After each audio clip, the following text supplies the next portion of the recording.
Akakiiko ak'ebyokulonda kayimiriza enteekateeka y'okulonda obukiiko bw'abakyala obw'oku byalo.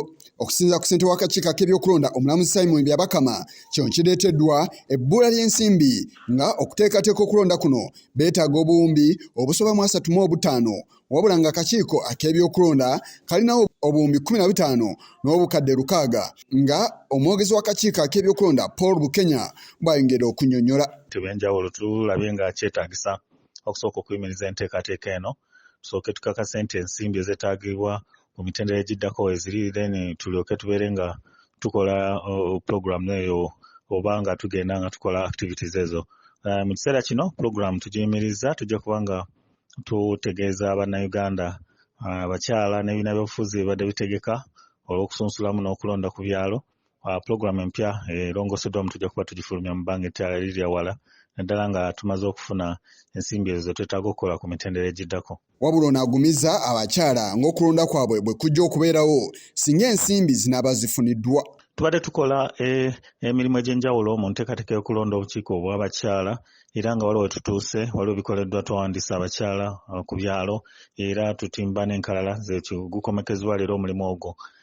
Naye waliwo enteekateeka endala eziddirira ng'okusunsulamu n'okulonda, ate okulonda kuno kugenda kuddiringana kweyongerayo kugenda waggulu, kye tuyita progressive. Ova ku kyalo ogenda ku muluka ku Gombolola ku disitulikiti ne kakiiko ak'eggwanga.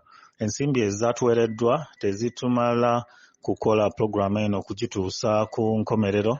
Abakiise mu kikolo ggwanga olukulu abatali bamu bawadde endowooza zaabwe ezaawukana ku kwongezaayo okulonda kuno, ng'abamu bawagira ate abalala nga tebakkiriza naki akakiiko k'ebyokulonda kye kasazeewo. Abakyala babadde tebannaba kwewandiisa, abamu n'obasanga nti baatwala ndagamuntu zaabwe naye tebabagambye kiki kyezigenda kukola, so tebabadde aweya ku kigenda mu maaso.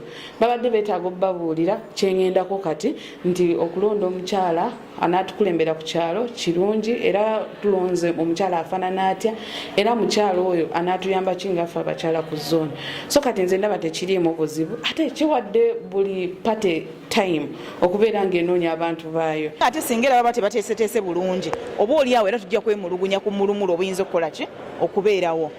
Kituufu kitaataaganya kikolweko ng'obudde bukyali, ssente ziweebweyo, naye olaba nga tuyina emiwaatwa mingi mu nteekateeka kite planning, kubanga twategeera nti tujja kubeera n'okulonda okw'obukiiko bw'abakyala okutuuka ku ssaawa eno nga n'abantu maze bagamba mwewandiise enkalala biki, ate mugamba nti muyimiriza kubanga tewali ssente. Kiraga nti waliwo gap mu bintu bya planning. Bamaze okwewandiisa, enkalala ziri ku village level, tubadde tusuubira okubeera nga process eno egenda mu maaso bulungi, ate ssente bwe bagamba nti teziriiwo, nze mbadde nsaba oyo akwatagana ku by'essente banoonye biliyoni 20 bawe electoral commission, ekyo nakyo kive mu ddiiro, kuba kati abakulembeze bwe babeera nga tebaliiwo, nga parish development model abakyala balina 30% ku ssente ezo, bakyala ki abagenda okukunga banaabwe okukozesa essente zino obulungi. Mu buufu bwe bumu, omubaka wa Lubaga North Bakyaala Kwongezeddwayo ye akikwasaganyizza ku kutya ab'ekibiina kya NRM kwe babadde nako. Resources zaabwe batadde ssente mu mobilizinga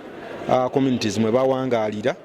Government ndoza tuse time ne realizing nga ebifo bino gigendako, kuba bw'otunuulira statistics eziriwo currently olw'okuba babadde balondanga obukiiko buno mu kunyigiriza ennyo bannayuganda, bategedde nti this time no tebagenda kuwangula bifo bino, kuba nti bongezaayo, naye tebaagala kubuulira ggwanga, badimba abantu nabo batalina ssente. Gavumenti esobola kubulwa ssente za kutegeka bululu buno. N'ekyokubiri, bw'otunuulira local councils eziriwo essaawa zino baazirunda abantu basimbye layini migongo.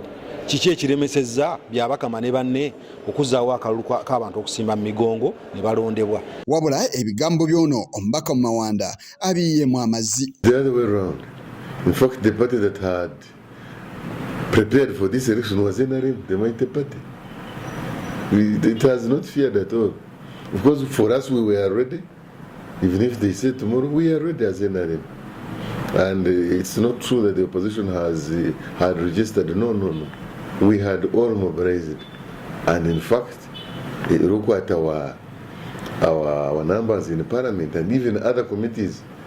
There are in districts and even some councils where you don't find the opposition. But for us as NRM, we are there. Ekisigalidde kwe kulinda okulangira kw'akakiiko k'ebyokulonda ddi okulonda kuno lwe kugenda okuddamu okutegekebwa singa banaaba bafunye ensimbi. Yisa Kigongo ku lwa Channel 44 Oluggulo.